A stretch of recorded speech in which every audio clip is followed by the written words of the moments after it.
Your brain probably went through months of visual work. The logo, the color palette, the website, maybe the pitch deck. Every detail reviewed, approved, signed off. Then you need music for a brand video. And you type something like inspiring corporate into a stock library. Nobody questioned it. It sounded fine, but fine is exactly the trap. The same track you just listened is playing behind a real estate ad and says demo and a coaching reel right now.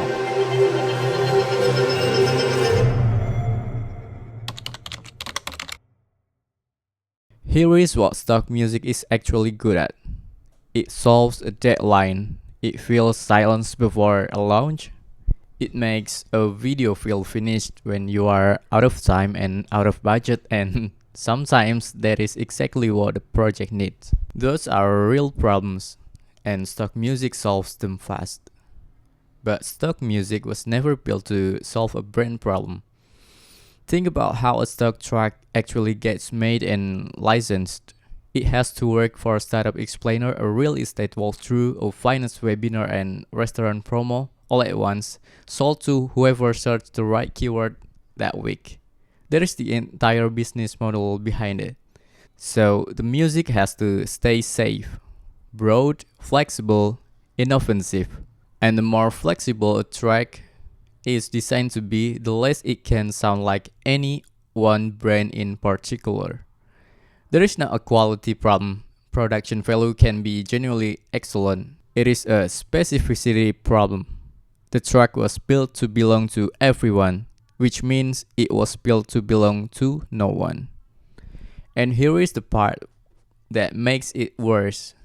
That same track is sitting in a library with thousands of other licenses sold, available to any competitor with a subscription and 5 minutes to spare. You are not choosing generic music. You are choosing music your closest competitor could license tomorrow for the same reason you listen it today. Here is the part most teams miss. When your audience hears generic music behind your video, they do feel something for a few seconds. But what sticks after that is not your brand. It is category. They remember tech company. They remember premium service. They remember motivational ad. They do not remember you.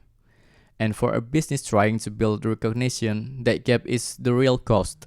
Visual branding solves this with color, shape, typography, and motion repeated until your audience recognizes you before they read your name.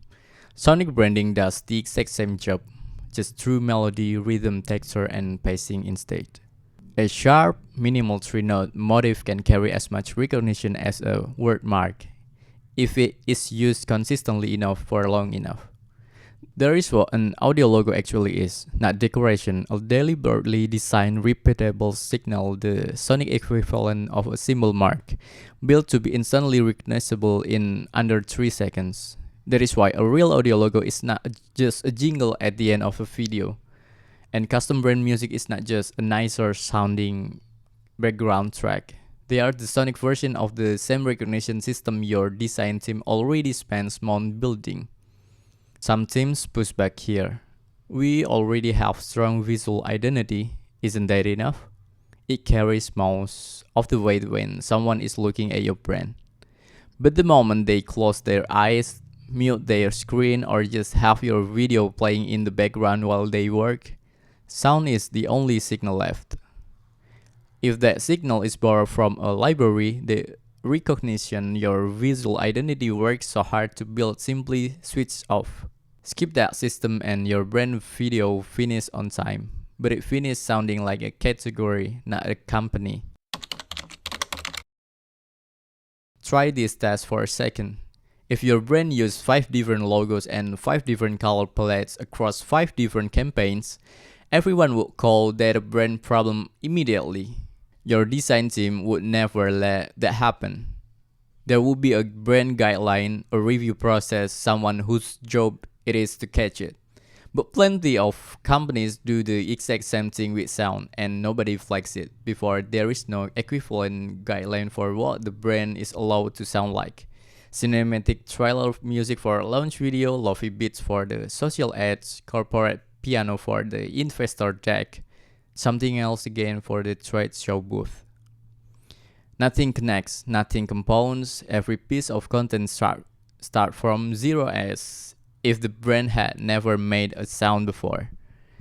Add up the hours spent scrolling stock libraries for each individual project, and most teams have already spent more time chasing good enough than a proper sonic system would have taken to build once.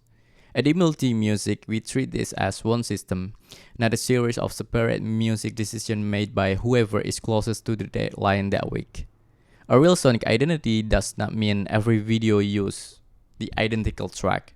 It means every choice, tempo, instrumentation, energy comes from the same brand DNA. If you want a simple way to check where your own brand stands on this, we walk through a full cross-touchpoint audit methods in another video, worth watching right now after this one.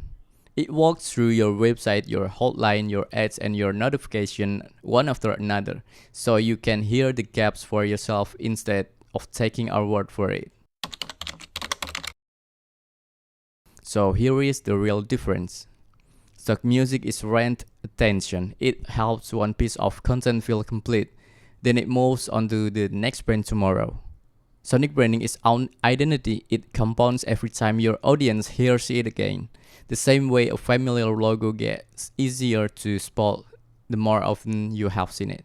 Before you license another inspiring corporate track for your next brand video, open your last 5 videos, listen to them without watching the screen. Ask yourself if any of it actually sounds like your brand or just like a mood you borrow for the afternoon. Would you recognize your own company in the audio if the logo never appeared on the screen? If nothing points back to you, there is not a small detail to fix later. It is a system your brand has not built yet, and every new video without it is another moment spent renting a mood instead of owning one. Let's build sounds that's unmistakably yours, not just music that happens to fill the silence.